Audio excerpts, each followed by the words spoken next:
Hello and welcome back to the all new, all different number one comics podcast bonus episode. I am Dan. I'm here with Nick. Nick, what is happening? How are you doing this week? Having a good week. How have you Yeah, been, Dan?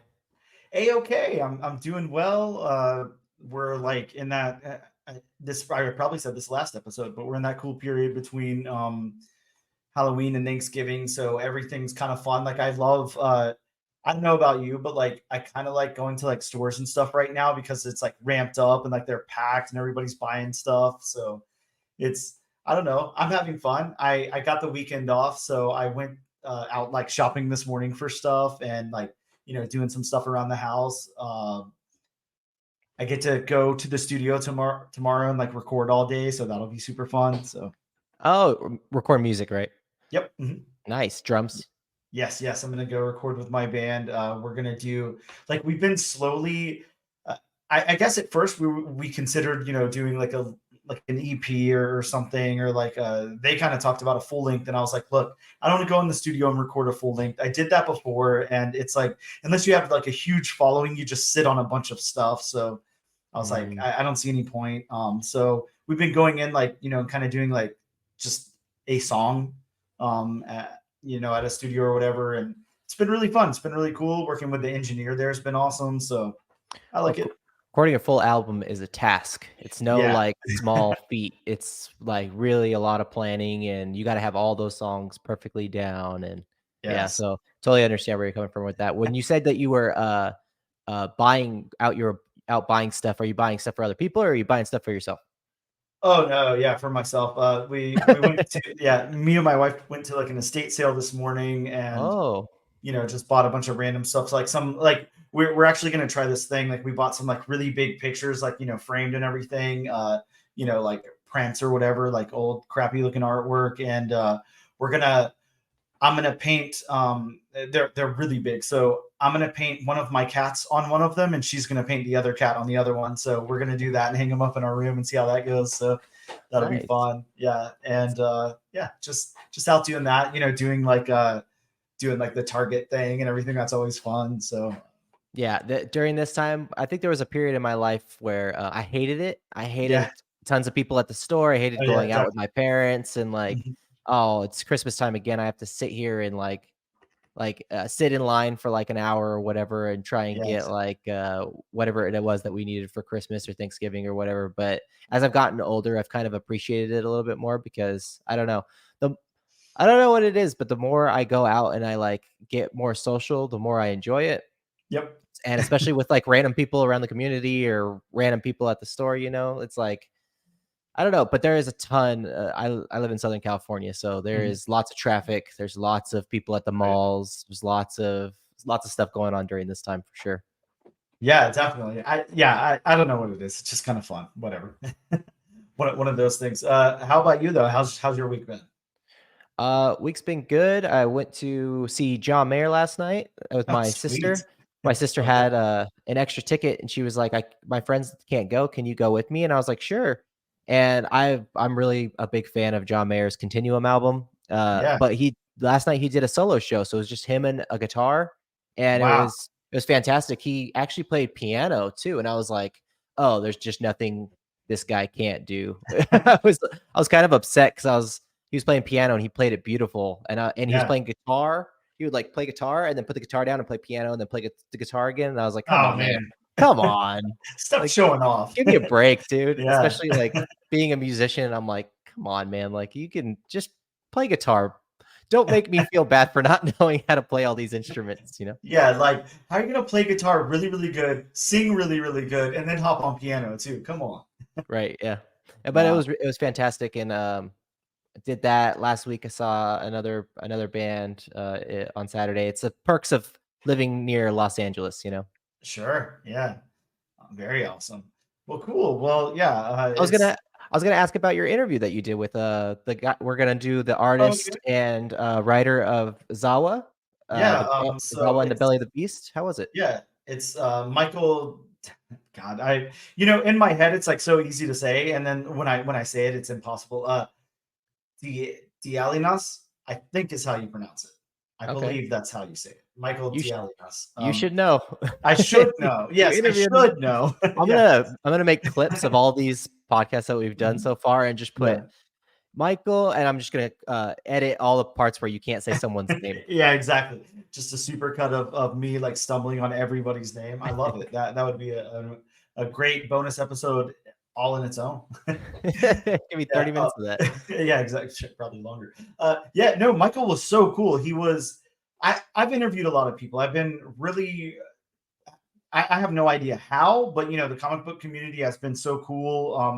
I'm a complete nobody. Like I'm not involved in comics other than just a reader and collector. So I don't know anybody who works on comic books or anything like that, but these people have been so amazing to where, I can just uh, send them an email and say, hey, I run this podcast, give them a little bit of information on it.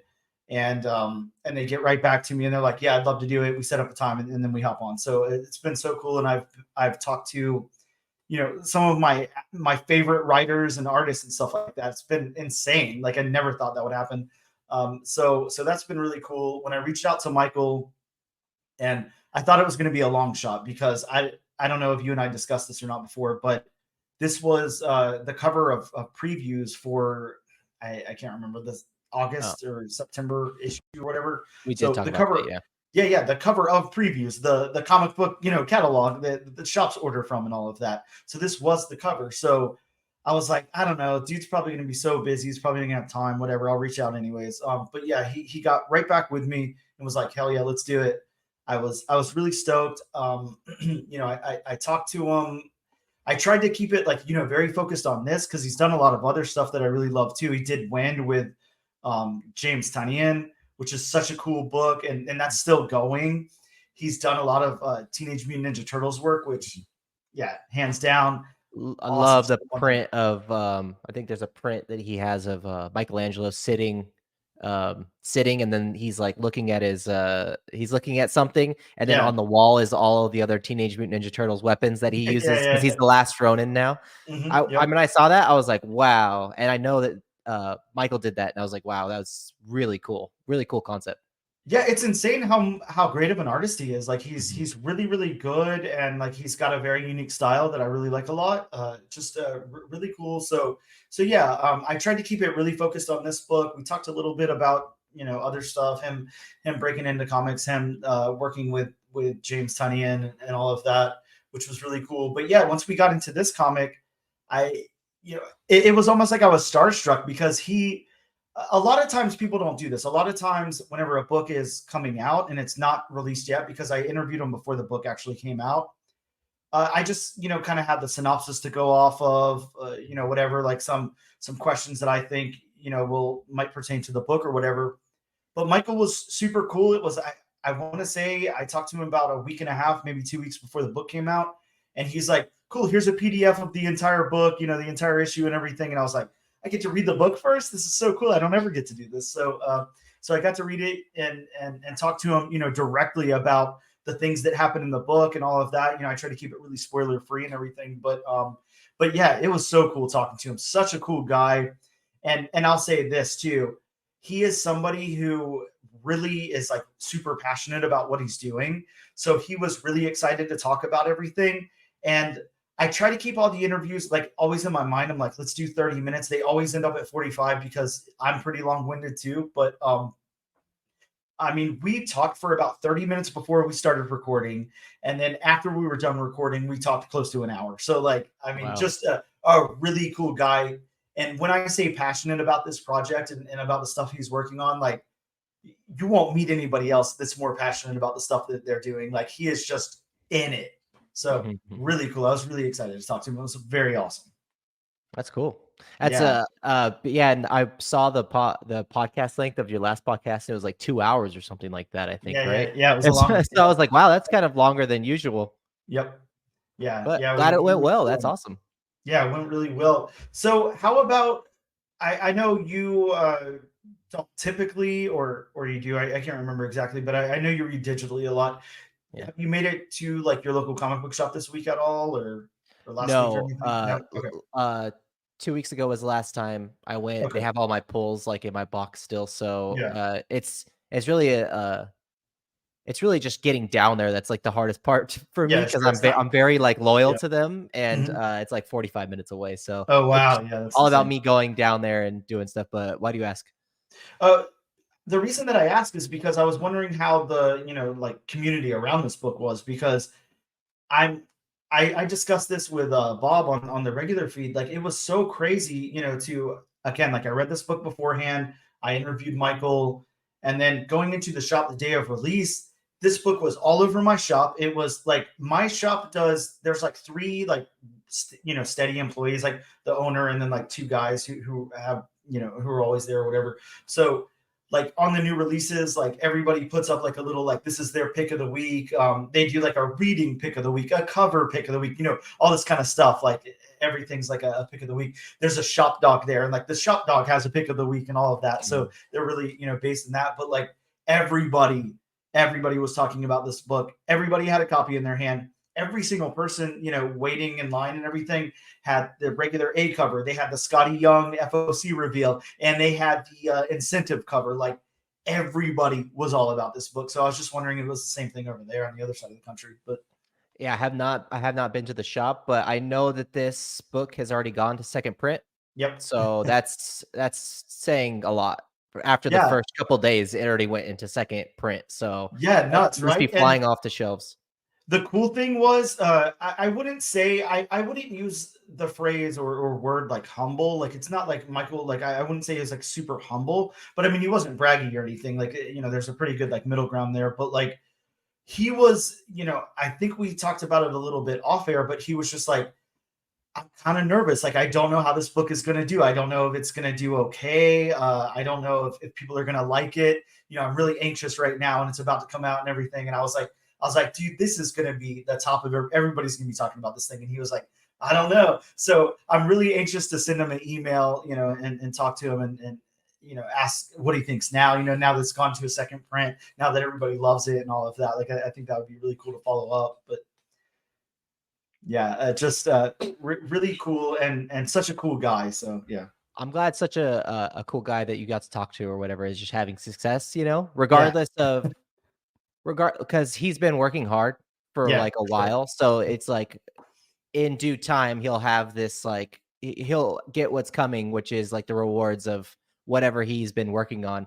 This book is very, very like vibrant and colorful, and the fact that you Yeah, said that there was a Scotty Young cover, I'm like, that makes a lot of sense, yeah, because it exactly, right. reminds me a lot of Scotty Young and how Scotty Young does his stuff, where he'll do the art for it, and then he'll also like write, like he wrote Twig, which came out Yep. last year, Oh man, which yeah, I was a fan of Twig.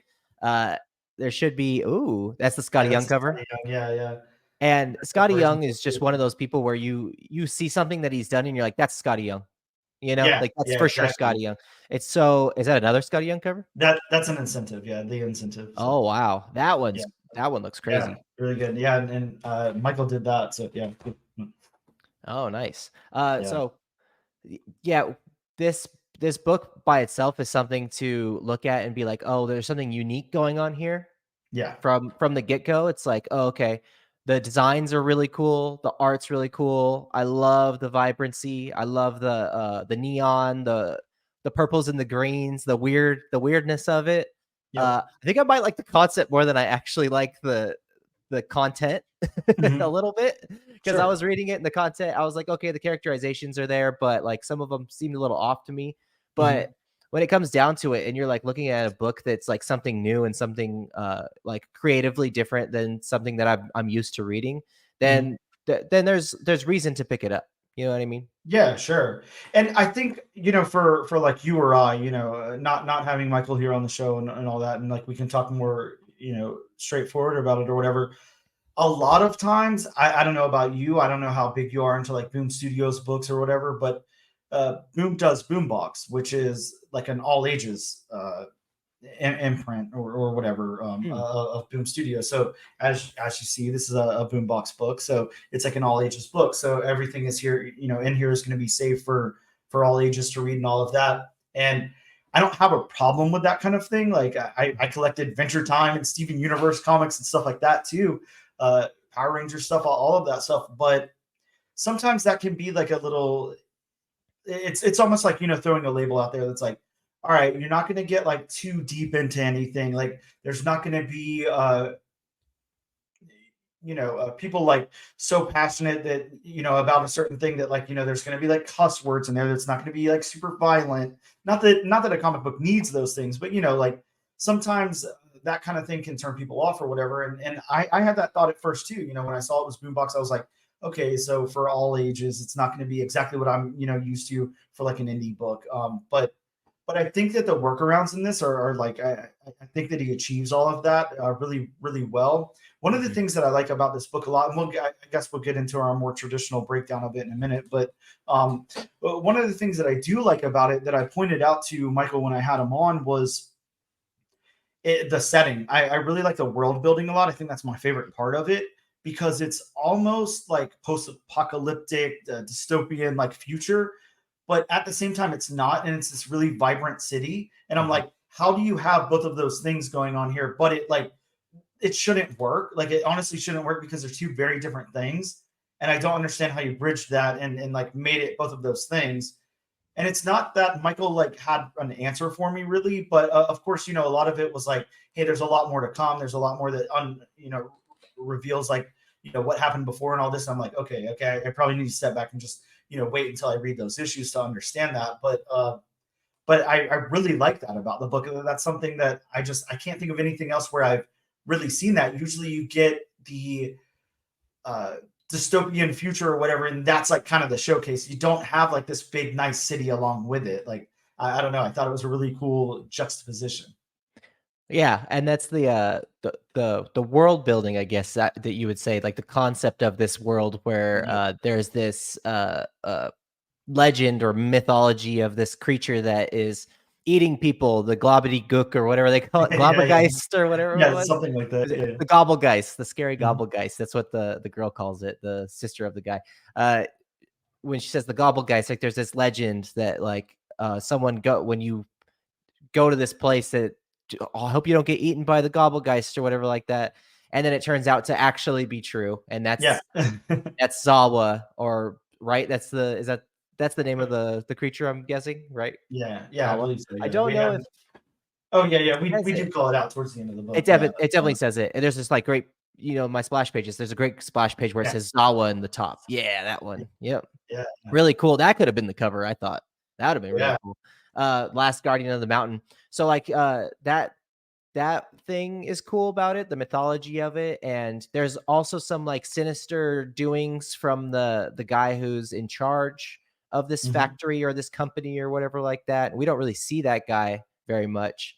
But it's this thing where they've let the cat out of the bag, or they've let this monster loose on the city, but this monster isn't really a monster. It's kind of like just it's just like this thing that's like not hasn't been around people, so it doesn't really know how to act. So it's going to be one of those things where they probably befriend it and they go on these adventures, or they try and stop it from happening, something like that. But the quirkiness of it reminded me a lot of Invader Zim.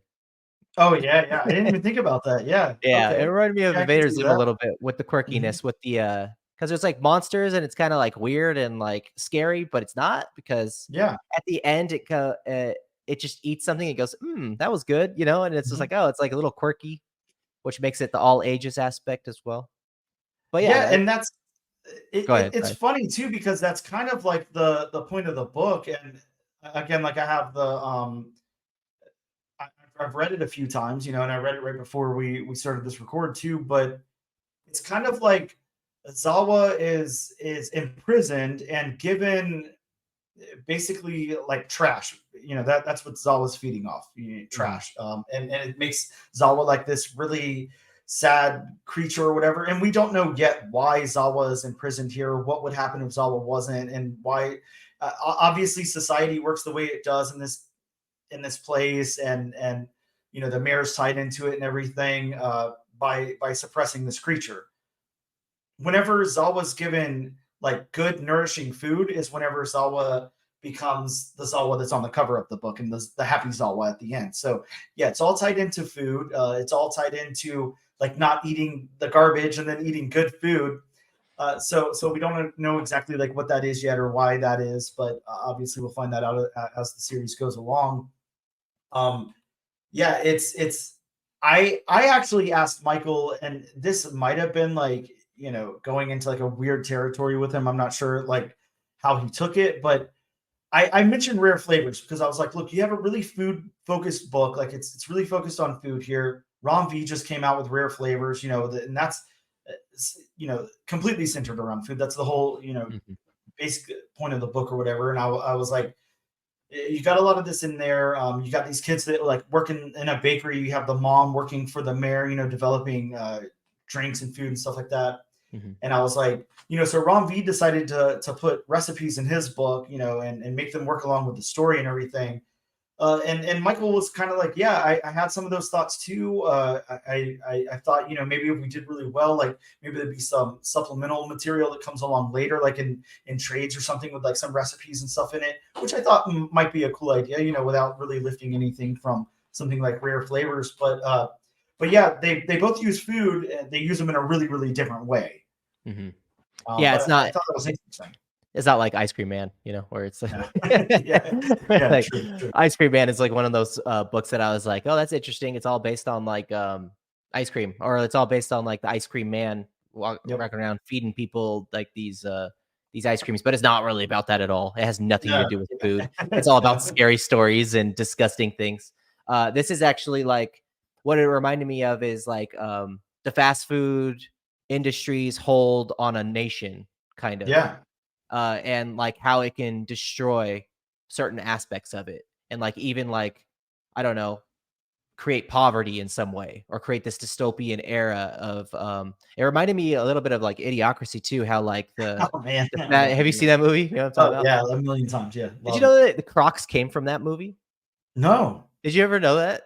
I had no For all clue. the viewers who are watching this, that's like a quick little tidbit is Mike Judge, who is the creator of Idiocracy, Beavis and Yep. Butthead, King of Mhm. the Hill. He said, I really want these people to like wear like the stupidest shoes. Can you design something like that for me? And the person who designed those shoes designed Crocs for the movie. Wow. And then he was like, these are so stupid. Like, I'm gonna have everybody wear these in the movie. Those are the first time Crocs were used ever. And then Wow. that person who created Crocs actually sold them after the movie and they became Crocs. That's insane. Yeah, I had no clue. That's a crazy tidbit that I just know randomly a fact of. Wow. But yeah, this reminds me of kind of like the fast food in that movie where it was just like, welcome to Carl's Jr. Fuck you or whatever. Like, we're gonna take away your baby. Like, you are Yep. unfit to be a mother. Because they have like this hold, because they're just a corporation and they have all this money, and the people who are in charge of these things kind of like poison people at the same time, and Mhm. they make them addicted to it because of all like the sodium or whatever. And this Yeah. kind of reminded me of that too, where this guy's developing in the bakery, he's developing this good food that his dad would have been proud of. So his dad passed away, and they're like, they keep saying, "Oh, your dad would be so proud. Your dad would Yep. be so proud of this food that you're making. You're just like your dad."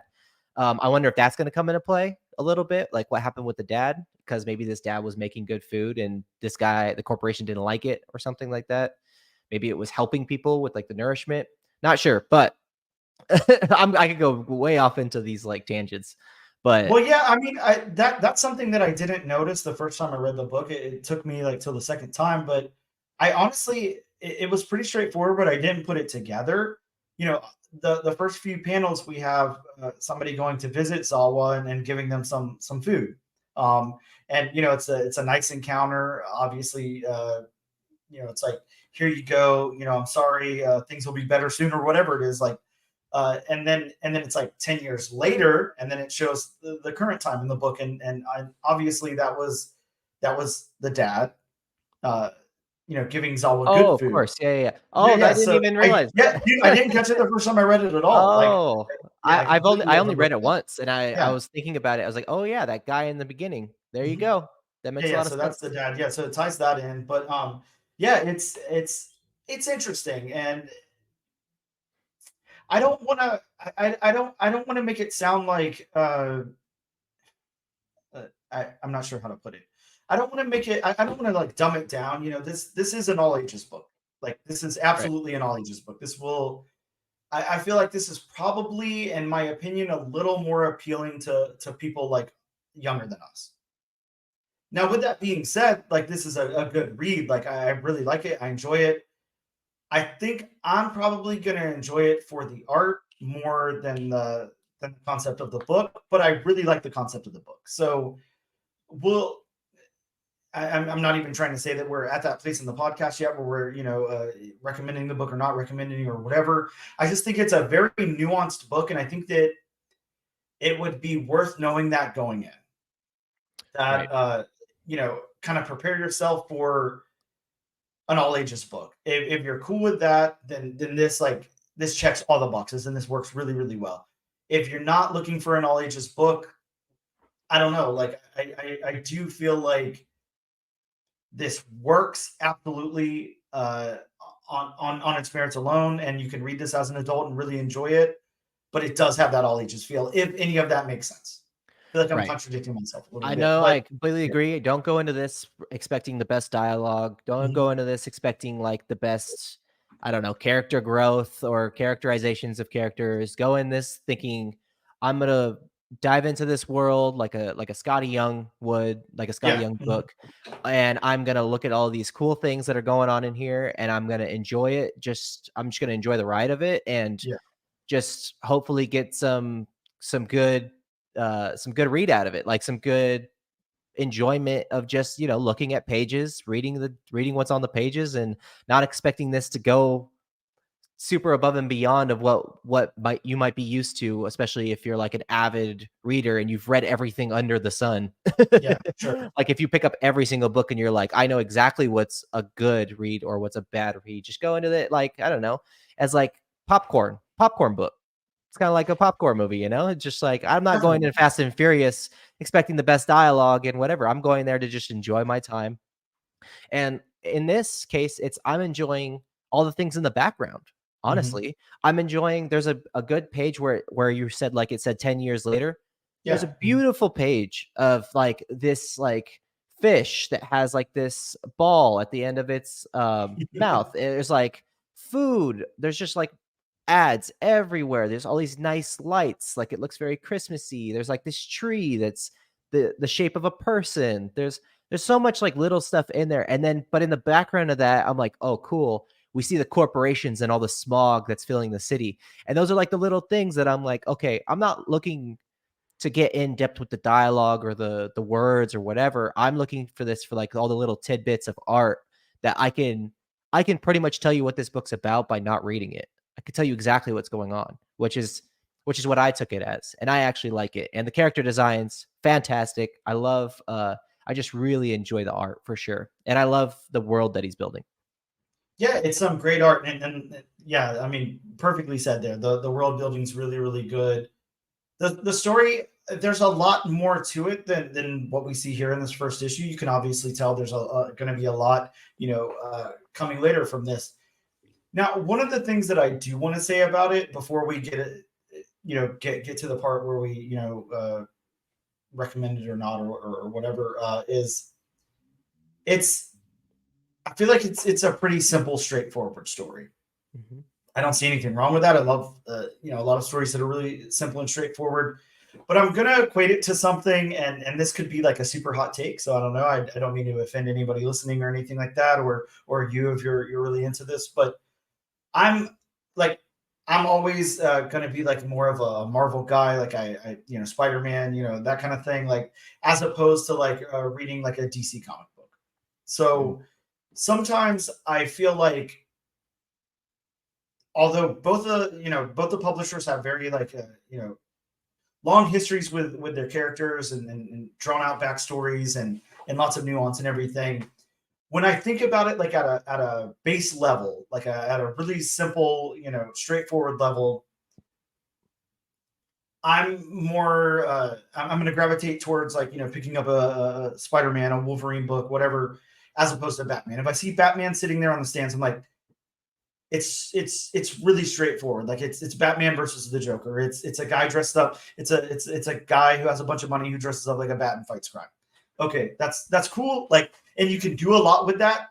And sometimes it really really works, and sometimes it's really really boring to me. Oh, So okay. the That is an interesting hot take because I have a yeah, friend who's the exact opposite. really. Where he's like, I will pick up a Batman book before I pick up Mhm. any Marvel book because I'm not interested in what Spider-Man's doing during the day. I want to see Yep. Batman mess up those villains and see like Yes, yes. how he does it this time. You know what I mean? I just want to Yeah. see like what goes on in this version of the Batman story, you know? No, and that makes perfect sense. And that's the reason that I bring it up and kind of where I wanted to go with what I was saying. Again, this book is very, very different from any DC or Marvel book. This is not like Batman. This is not like Spider-Man. Right. This is its own thing. It's very, very different. Mm-hmm. The reason that I bring that up and say that is because like we saw with the City of Madness. Was that the name of the Batman The book we did? Batman Yeah, book. the Yeah. Christian Ward book. Okay, yeah, yeah. So like we saw with that, I love that book, dude. I thought it was awesome. It was so Mhm. good. It was really, really cool, and it was really you can tell a really compelling Batman story, and you can like there's a million really, really good Batman stories that I love that I think are really, really good. But the day to day, like regular Batman, is a little bit boring to me, so I kind of stay away from it for the Mm. most part. Now, I think the same thing about stuff like this or all ages books. Like, if you, it's work to go into them and really have some depth and make them really, really good and compelling, in my opinion. And at the surface level, they might be a little too straightforward. To me, I see this appealing to a lot of people, and I see it being like a really, really good book. I like it a lot because I think that Michael has really dug in deep and done his homework on it and really fleshed this out. But I think it would be really, really easy in anybody else's hand to make this like a very boring book that I would just kind of show off, not care about. Oh, okay. So I see. that's I see kind of what the you mean. reason I bring it up. Like I'm not equating it to any of those other things, but I think that people, are going to kind of gravitate towards the simplicity of it. But if you want to peel back the layers a little bit, there's a lot there to peel back. There's a lot you could do. For Yeah, sure. absolutely. And there's a lot he's probably trying to do, and that's Yeah. why the beginning had, that flashback. That's why Yep. the I like the I really enjoy, what you're saying about uniqueness and Mhm. not being boring, Yeah. because it's true. You can make a book that is just that's the same book, but it doesn't have all these unique aspects of it. Yeah. Like the ZAWA character design itself, it to me is very unique. It's very Very, like yeah. it's very pushed towards people who like Coraline or something like Mhm. that, where it's like, oh, there's this like dark entity, but really there's like this feel good like element to it where it's not so serious. It's not so like, oh, everything has to be like a great character dialogue between two people. It's like, well, let's just get the task done and do it in a unique way with personality. And I kind Mhm. of enjoy that. And I understand what you mean about the Batman thing. And what I liked about City of Madness, which we've done, is the unique take on the Batman story. Yes. You know what I mean? It's not about Batman. That book is not about Batman at all. It's about the things that go on underneath Batman's watch and all Mhm. the different elements that could happen that we don't see. And that's much more interesting to me than Batman has this mission. He has to fight the Joker, and I agree with you on that. It's I want to see the underbelly, which is what this book is really. It's like seeing the underbelly Yeah, of it the really city is. because we don't get into anything about what the city's like at all. We go into the underbelly of like what's really going on, which is kind of cool. And I like that. And it's the definitely agree with you on that part. And I don't think that that's a hot take really. I think people would agree with you Sure. for the I mean, most part, except for my yeah, friend who there's loves Batman. yeah, I mean, shit. Walk into my local comic book shop and tell them that you're not like the biggest Batman fan in the entire world. No, And they'll yeah, scoff and they'll yeah. beat you up. They'll get out their They're like, pitchforks. wait a second, we are called Gotham City Limit. But Oh, yeah, they are? yeah, yeah. Oh, okay. Yeah. The Batman thing to me, I love Batman, but I love Batman stories. I don't really love Batman as the Yeah, character. You know what I mean? I sure, love sure. the different types of Batman stories. Yeah, and and I mean, just to circle back to that, I mean, not that I need to defend We're myself gonna here or get anything, killed but after I know, saying all this yeah, stuff bad about absolutely. Batman. We've done it on the regular feed a lot. Don't worry, but Yeah. yeah, the I think my biggest problem is there's a lot there with Batman. There's a lot there you can do with Batman. I think that again, like on the surface level, like I mean, like watching the Batman movie with Robert Pattinson and stuff like that. no, thanks. That's like the worst Batman story I've ever heard in my entire life. I want nothing to do with it. That's a real hot take right there. I think it's terrible. I like that hot take. That's a great hot take. You know why? Because I watched it the first time, I thought it was amazing. I watched it the second time and I turned it off. Yeah, it's bad. It's so halfway bad. through, I was like, I don't care anymore. I didn't care. Yeah. I think they messed up the Riddler. Let's not go into the Batman. Yeah, sure. Yeah. I mean, I can talk about that all day. It's a Batman movie for people who don't like comic books and stuff, in my opinion. It's like a film, you know. It's like one of those. It's for film snobs, like. Right. But my biggest problem with Batman, and again, like we'll move away from this very. Poor ZAWA is getting no love right now. I know. It's okay. Look, we're 35 minutes in. It's fine. But it's the Joker. I don't like the Joker. I think he's a bad character, and I think that, like, you know, as like a small Batman villain, like, sure, have the Joker, but as his like main antagonist all the time, and we always have this Joker stuff, dude, I'm not interested. The Joker's a lame character. Anyways, hot take over. Just not into the Joker very much. But yeah, ZAWA. You know, getting back to the book, and again, like I did say, we were like, you know, 35 in, so we could wrap this up. But you know, just getting back to the book, in my opinion, you know, what I will say about it is Michael has really, really thought about this world, really fleshed it out. Please, everybody, if you've not heard that interview yet, go listen to it, because just to listen to Michael talk about this book is really cool. But I would absolutely say, you know, yes, move on to issue number 2. There's a lot here to go off of. It is a really, really cool, fun story. But just go in, like, you know, expecting to have some fun, because it's got that kind of tone to it. It's fun. It's like a fun adventure. You're not gonna, you know, ZAWA's not gonna pull out like a AK and start shooting people. Like, it doesn't have that kind of thing in it. Like, there's not gonna be killing and stuff. It's like a fun all ages romp, but it works if you're an adult too.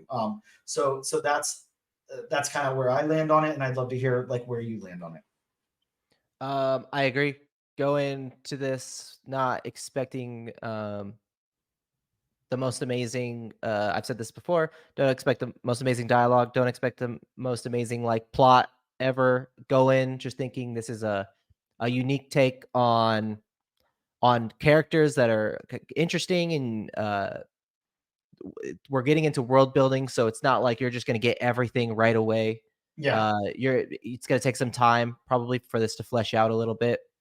But if you like Invader Zim, Yeah. if you like Invader Zim, like the quirkiness of it, the weirdness of it, the designs, if you go into this just wanting to appreciate some good designs, some good art, something different, you know, like if you're just reading Batman, Spider-Man comics all the time, and you're like, you know, I want to read something different and just try out something that it's a little cool, a little different than what I'm used to, then go into this thinking that, pick it up. I'm gonna read issue 2 for sure. I do want the physical copy actually, but I read it digitally. It's the same thing, but I think I'm probably gonna ask my. Hopefully they didn't sell out. I'm probably gonna grab this in a physical copy just so I can have it, because I think that this could be something that later down the line I could like give this to someone else like as a full story in physical format, and they would actually appreciate it, like a kid. You know, I'm a teacher, so if I could give these comics to someone, they would probably actually appreciate it. Junior high, high school type, middle school, high school type ages would love this. So absolutely. If you're into that type of stuff and you don't mind it, then, you know, go into this and pick it up, try it out. Yeah.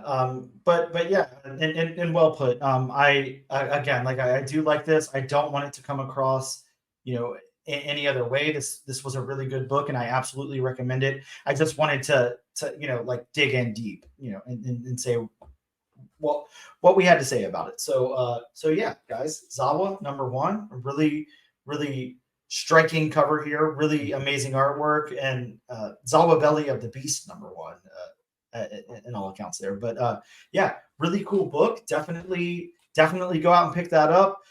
It might be a little bit hard, like Nick said at the beginning. This is sold out at the distributor level at least, and going to a second print, so you might have to wait on that second print, which I think drops December 6th. I think got a cool new second print cover that Michael did the artwork for. So, you know, pick that up, or if you have to, you know, maybe go try to find the incentive or the Scotty Young or whatever. But yeah, if you can still find it out there, I would absolutely pick it up. That's all I can say, and ask your shops to make sure they get you on issue number 2 or that second print or whatever.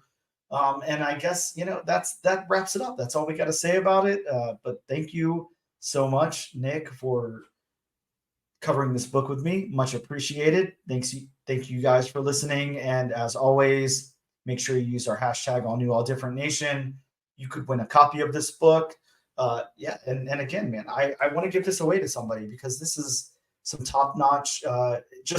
If you just want a really amazing cover sitting in your collection, you'll get one here. So if nothing else, I agree. You have that. So go support Michael because he wrote this and he did the art and he did the cover. Yeah, what an amazing guy. Yeah, he knocked it out of the park. So make sure you guys support him so we can see more of his stuff upcoming. But yeah, thank you so much, Nick. Much appreciated, and we'll see you guys next time.